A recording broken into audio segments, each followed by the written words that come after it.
Well, let me ask you to begin with, before I give some reaction here, is this obtained with the use of steroids?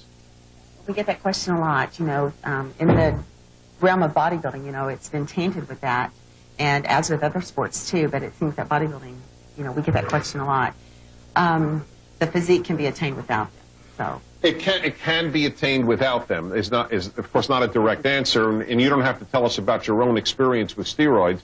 Yeah, sure, Bill. Let me cut in, Dennis. I have most of the top female bodybuilders in my book, The Women. There is extensive drug testing in the sport of bodybuilding. Not a single woman in the book has ever failed a drug test, and they've taken many.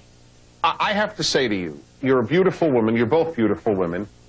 That, to me, detracts from your beauty. I see the feminine form as different from what you have made it. And how is that? Explain how is that? How is that? The creation of large biceps, triceps, and so on is something I identify with the male physique.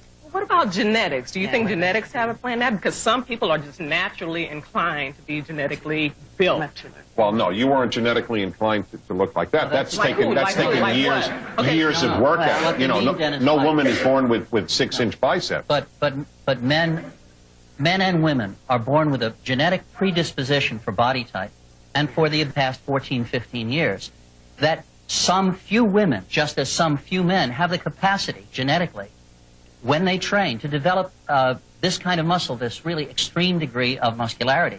It's just that for the last several thousand years, men have been encouraged to do this, and women have been virtually forbidden to do it. Well, right. I never want to forbid you, but men are encouraged to do it because it creates a masculine physique.